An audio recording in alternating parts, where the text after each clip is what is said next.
नमस्कार, मानस मिश्रा वाली news nation में आप सभी का बहुत बहुत स्वागत करता हूं। नमस्कार। आज की इस वीडियो में जो हम दिखाने जा रहे हैं वह है उत्तर प्रदेश की सबसे बड़ी और सबसे सनसनीखेज खबर, क्योंकि मुख्यमंत्री योगी आदित्यनाथ ने एक ऐसा प्लान बनाया है जिसके बाद अवैध घुसपैठियों की रात की नींद हराम हो गई है। पूरे 75 जिले के डीएम को सीधा ऑर्डर दे दिया गया है, हर जिले में तुरंत डिटेंशन सेंटर बनाओ, घुसपैठियों को पकड़ो, वेरिफिकेशन करो और उन्हें डिपोर्ट करो।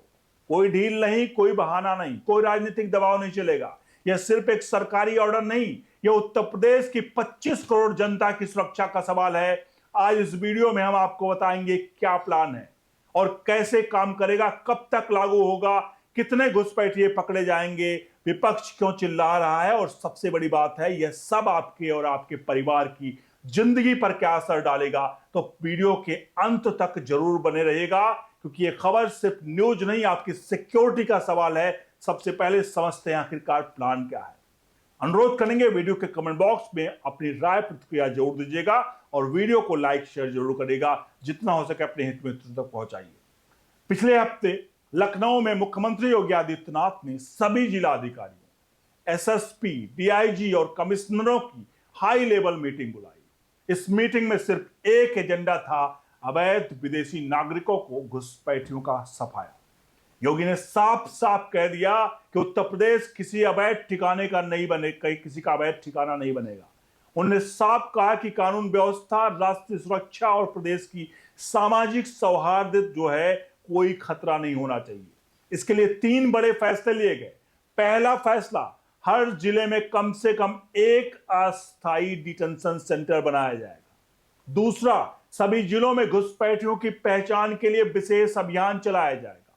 तीसरा, पकड़े गए हर घुसपैठियों का तुरंत वेरिफिकेशन करके डिपोर्टेशन की प्रक्रिया को शुरू किया जाएगा। यह ऑर्डर तत्काल प्रभाव से लागू है, यानी आज से ही डीएम और एसएसपी को काम शुरू करना होगा। अब सवाल यह है कि डिटेंशन सेंटर आखिर होता क्या है। क्या कोई जेल नहीं है, आपको बता दें, यह एक अस्थायी हिरासत केंद्र है जहां उन विदेशी नागरिकों को रखा जाता है जिनके पास भारत में रहने का कोई वैध दस्तावेज नहीं है। यहां ना तो कोई टॉर्चर होगा, ना कोई अमानवीय व्यवहार होगा, सब कुछ कानून के दायरे में होगा। यहां बायोमेट्रिक वेरिफिकेशन होगा, फिंगरप्रिंट लिए जाएंगे, पासपोर्ट वीजा चेक होंगे, विदेश मंत्रालय से कंफर्मेशन होगा और फिर डिपोर्टेशन होगा। योगी सरकार ने साफ कहा है कि ये सेंटर पूरी तरह से सुरक्षित और मानवीय होंगे। भोजन, पानी, मेडिकल सुविधा, महिलाओं बच्चों के लिए अलग बैरक, सब कुछ होगा। इन कोई छूट नहीं मिलेगी। अगर कोई बांग्लादेशी, रोहिंग्या, नेपाली या कोई विदेशी बिना वैध दस्तावेज के मिला तो सीधा डिटेंशन सेंटर और फिर डिपोर्टेशन यानी डिपोर्ट कर दिया जाएगा। अब सबसे बड़ा सवाल है, उत्तर प्रदेश में घुसपैठिए कितने हैं। सरकारी आंकड़े डराने वाले हैं। पिछले 10 साल में पुलिस ने, एटीएस ने 25,000 से ज्यादा अवैध विदेशियों को पकड़ा है। इनमें सबसे ज्यादा बांग्लादेशी हैं, करीब 18,000। उसके बाद रोहिंग्या, नेपाल के कुछ लोग और अफगानी भी हैं। लेकिन पकड़े गए तो सिर्फ 10 से 15%। असली संख्या तो लाखों में है। खासकर पूर्वांचल के जिलों में महाराजगंज, सिद्धार्थनगर, बहराइच, श्रावस्ती, बलरामपुर, गोरखपुर, देवरिया, कुशीनगर, आजमगढ़, मऊ, बलिया, गाजीपुर इलाकों में अगर देखा जाए पूरा का पूरा गांव कई ऐसे हैं जो बांग्लादेशियों से भरे पड़े हैं। ये लोग नकली आधार कार्ड, नकली वोटर आईडी कार्ड, नकली राशन कार्ड बनवा लेते हैं। कई तो सरकारी नौकरी तक कर रहे हैं, कई तो स्थानीय पंचायत चुनाव भी लड़ रहे हैं। ये सब अब खत्म होने वाला है। योगी सरकार ने इस बार जो प्लान बनाया वह पहले कभी नहीं हुआ। हर जिले में एक नोडल ऑफिसर नियुक्त किया जा रहा है। यह नोडल ऑफिसर डीएम के अधीन होगा और सीधे सीएमओ को रिपोर्ट करेगा। हर 15 दिन में प्रोग्रेस रिपोर्ट देनी होगी।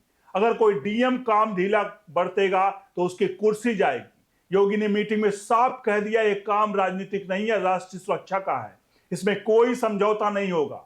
अब देखिए यह अभियान कैसे चलेगा, वो स्टेप बाय स्टेप थोड़ा समझते हैं। पहला स्टेप जो है, डोर टू डोर सर्वे होगा। यानी हर गांव, हर मोहल्ले, हर कॉलोनी में पुलिस और राजस्व विभाग की टीम जाएंगी।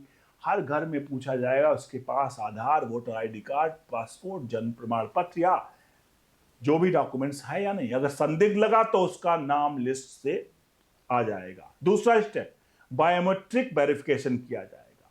UIDAI डेटाबेस जो है, NPR डेटाबेस, इसके अलावा जो FRO जो डेटाबेस से मिलान होगा। अगर आधार फर्जी निकला तो तुरंत हिरासत में लिया जाएगा। तीसरा स्टेप, डिटेंशन सेंटर में शिफ्ट होगा। जिले की किसी सरकारी भवन, खाली पड़े स्कूल या जेल को अलग से हिस्सा में अस्थायी सेंटर बना दिया जाएगा। और चौथा स्टेप, विदेश मंत्रालय और संबंधित देश के दूतावास से संपर्क किया जाएगा। और पांचवा स्टेप जो होगा, डिपोर्टेशन, यानी हवाई जहाज से या लैंड बॉर्डर्स के पास भेजा जाएगा। यह काम पूरा कितने दिनों में होगा?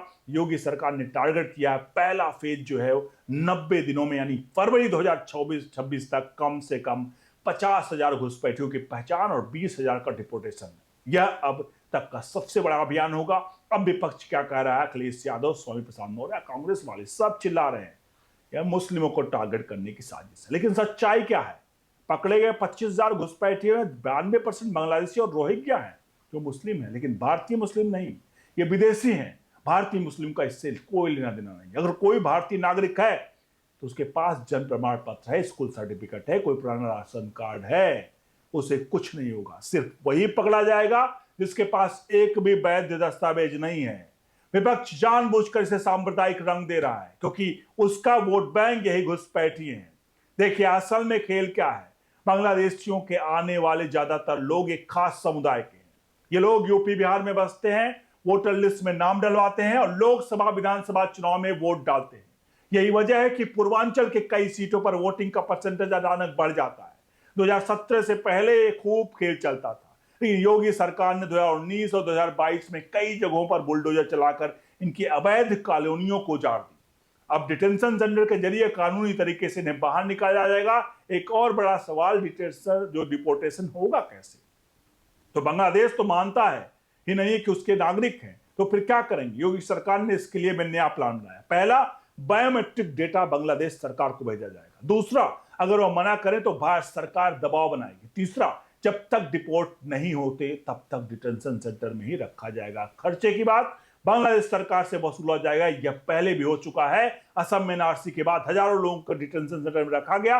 अब यूपी में भी वही मॉडल चलेगा। अब देखिए आम आदमी पर क्या असर पड़ेगा। पहला, रोजगार, अवैध बांग्लादेशी रोहिंग्या सस्ते मजदूरी करते हैं, ठेकेदार उन्हें पसंद बहुत सारे कर लेते हैं, इसके जाने से स्थानीय मजदूरों को काम मिलेगा, मजदूरी बढ़ेगी। दूसरा, सुरक्षा होगा। ये लोग कई बार चोरी, डकैती, नकली नोट, ड्रग्स तस्करी में शामिल हो जाते हैं, इनके जाने से अपराध कम होगा। तीसरा, संसाधन, राशन, अस्पताल, स्कूल सब में भारतीयों की प्राथमिकता मिलेगी।